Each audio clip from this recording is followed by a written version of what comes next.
જય ગૌ માતા। આજરોજ અમારી ટીમ રાજકોટથી 60 કિલોમીટર દૂર બિલકુલ જંગલ વિસ્તારમાં વીર વછરાજ ગૌશાળા આવેલી છે, એની મુલાકાતે આવેલી છે। વર્ષોથી અમારી બાજુમાં પરિવાર ઊભો છે, એ બિલકુલ જંગલ વિસ્તારમાં ખૂબ મુશ્કેલ પરિસ્થિતિમાં 180 જેટલી ગૌ માતાનું શ્રેષ્ઠ રીતે સંચાલન કરી રહ્યા છે। મિત્રો, 33 કરોડ દેવતાનો જેમાં વાસ છે, ગાયને રૂવાળે રૂવાળે એક એક ભગવાન એક એક દેવતા બિરાજે છે।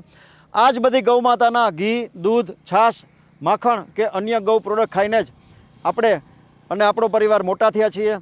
એવું કહેવાય છે કે ઈશ્વરે માત્ર ને માત્ર મનુષ્ય જાતિની સેવા માટે જ આ બધી ગૌ માતાને આપણી ધરતી ઉપર મોકલી છે।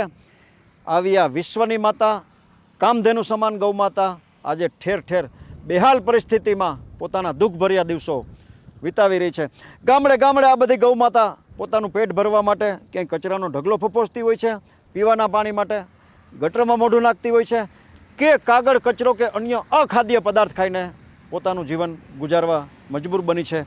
મારી બાજુમાં ગૌસેવક પરિવાર ઊભો છે ને, આવા ગૌસેવકો આપણી ધરતી ઉપર પાયકા છે ને, એટલે જ આ બધી ગૌ માતા આજે આપણી વચ્ચે વિચરણ કરી રહી છે। ગૌસેવક પરિવારને મેં પૂછ્યું શું જરૂરિયાત છે। આ ગૌશાળામાં કોઈ આર્થિક વ્યવસ્થા છે નહીં, ઘાસ જુઓ આમ ખુલ્લામાં નાખવું પડે છે, વરસાદની સિઝન છે, વરસાદ આવે એટલા બધું પલળી જાય, નકામું થઈ જાય છે। વર્ષમાં અમુક સિઝન એવી હોય કે ઘાસ છે અડધા ભાવે મળતું હોય છે, ત્યારે સંગ્રહ કરવાની અહીંયા વ્યવસ્થા નથી। ઘાસના સંગ્રહ માટે એક ગોડાઉનની જરૂરિયાત છે, અંદાજિત ખર્ચો 5 લાખ રૂપિયાનો થાય છે।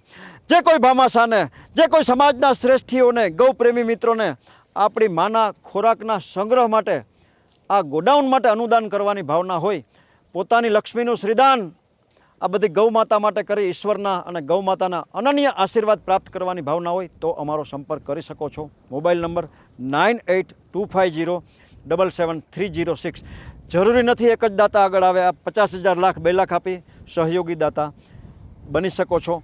ગૌસેવક પરિવારની વ્યથા, ગૌશાળાની વ્યથા, ગૌ માતાની વ્યથા રજૂ કરતો આ વિડીયો આપના ગ્રુપમાં વારંવાર શેર કરી આપ સૌ પુણ્યના હિસ્સેદાર થશો એવી આપ સૌને પ્રાર્થના।